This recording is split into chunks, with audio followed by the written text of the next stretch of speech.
Let's go final story. One of your favorites, Sean Payton. He was fun when he was working here, man. That guy has stories for days. Well, he's got a Super Bowl team on his hands right now. They're preparing for the game against Josh Allen. Obviously, Denver had the bye, and Sean says he wants to see his offense be more aggressive when it needs to be. Do I think he needs to be more aggressive going down to the field, going downfield in the playoffs? A lot of that would be based on who we're playing. We want to be aggressive. We obviously want to, and we will take our shots, but a lot of it, like, tell me the opponent, and then it's like, all right, how's that got to be done? Are they an eyes-in team or are they a man team? We'll definitely stretch the ball down the field. We feel like we've got some guys that can go down and get it. Yeah, if you play Houston, you can't be as aggressive because of their pass rush. If you play the Bills, you can be more aggressive. They don't have the pass rush. So, again, it's dictated on, your game plan is largely dictated on who are you playing.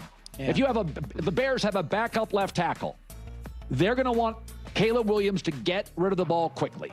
Now, I guarantee you that's part of Ben Johnson's game plan.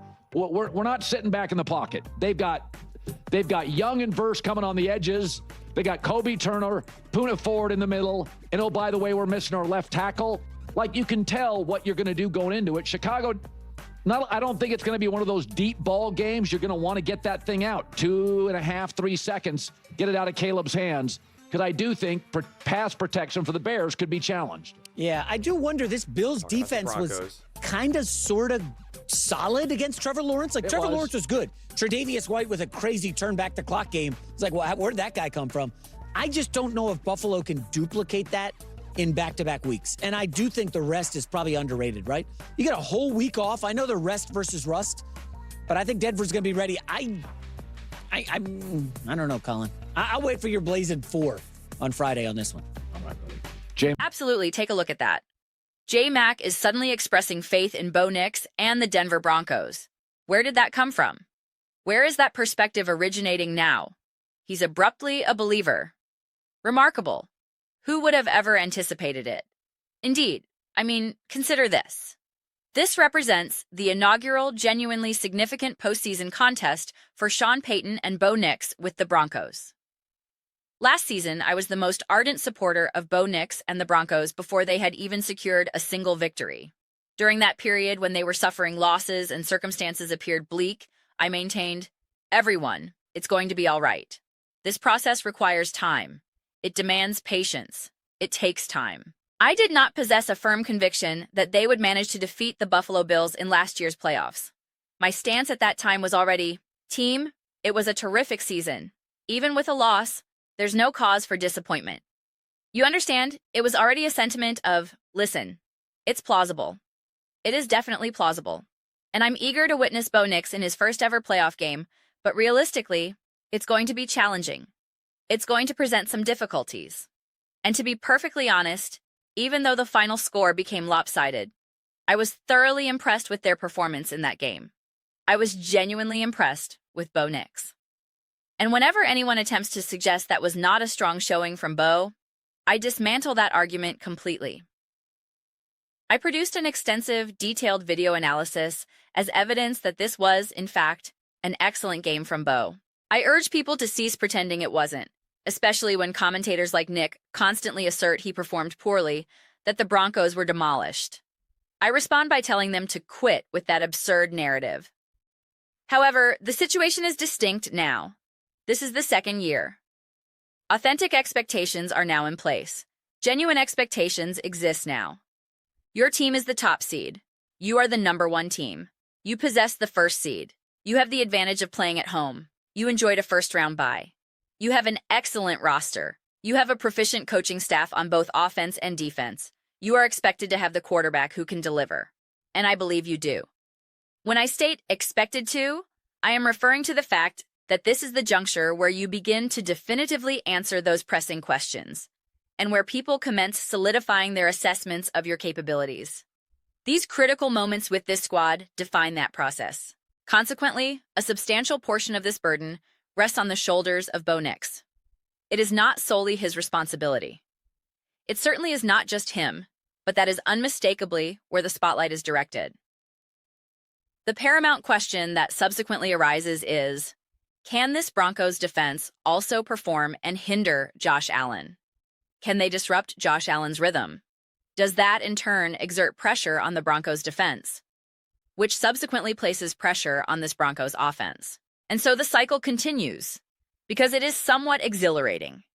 It is somewhat chaotic, particularly when we observe many of these closely contested football games, which we clearly witnessed throughout the entire weekend.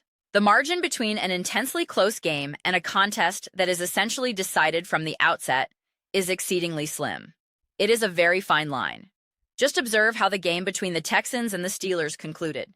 That matchup was tight the entire duration, to the point where it seemed like nothing decisive was occurring.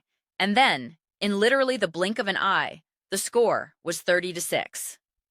Any given game is merely one play away from transforming to appear that way in either direction, in either possible outcome.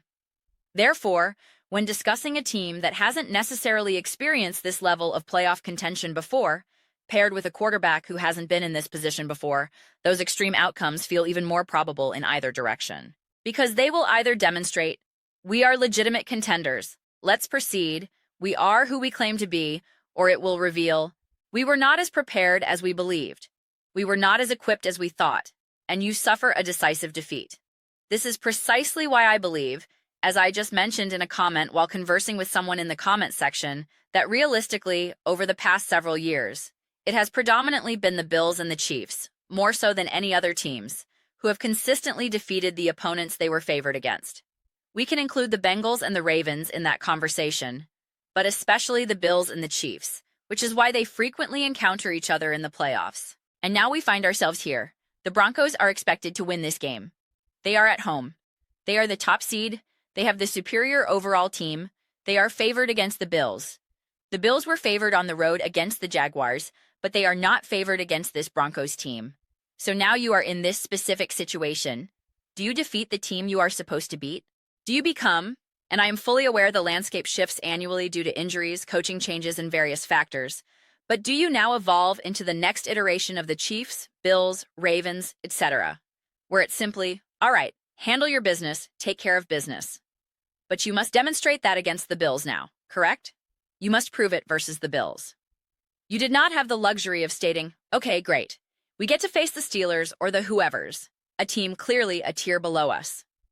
That is something we have witnessed the Chiefs, Bills, Ravens, and others accomplish over recent years. It is not until these specific types of games that the sentiment shifts to, all right, circumstances are becoming genuinely intense now. Consequently, that is the significant element the Broncos have not yet had the opportunity to benefit from. In many respects, one could argue it might have been more advantageous for the Broncos to face one of those lower-tier wildcard teams where the mentality is, all right, we get to play at home, we get to handle our business, let's go. However, as witnessed during wildcard weekend, literally anything can transpire. So, you will accept the rest, you will accept the bye. But now, your first authentic, true playoff experience is against the Bills once more, yet also for the first time under these new circumstances. Because, as stated, this is the playoffs now. You are at home. The crowd will be electrifying. You are the number 1 seed. You are the favored team. You are the team anticipated to reach the Super Bowl this year. Last year, no. This year, yes. The atmosphere is different. I assure you, it feels distinct. And the players recognize it. The coaching staff recognizes it. They are all aware of it. So, how will this scenario unfold? The pressure is unequivocally present, and you must validate your status against Josh Allen and the Buffalo Bills. That is no simple task, and if you succeed, it will carry monumental weight. It will progress an extraordinarily long distance. And if your defense demonstrates it can contain Superman, then it can contain any quarterback. And if Bo Nix shows he can compete with Josh Allen, then he can compete with any quarterback. Those are simply my perspectives. I would be utterly delighted to hear yours. What are all of your thoughts concerning Bo Nix and the Denver Broncos? How are you feeling about their prospects? How are you sensing this matchup? It seems like Colin is leaning towards Buffalo based on the discussions he has engaged in throughout this week. And it appears J-Mac is favoring Denver. So, please inform me of your viewpoints. I read every single comment. Therefore, whether you concur with me or challenge me, either way, let's engage in some dialogues. Let's engage in some debates. But ultimately, let's simply enjoy the discourse. And please consider subscribing. We are constructing an incredible community here and would absolutely cherish seeing you as part of it. I aspire to build something to which we all feel a genuine connection, something we are truly thrilled to be involved with. I believe we are steadily progressing toward achieving that. Please do not neglect to give this video a thumbs up. It genuinely assists with visibility and the algorithm. Thank you immensely.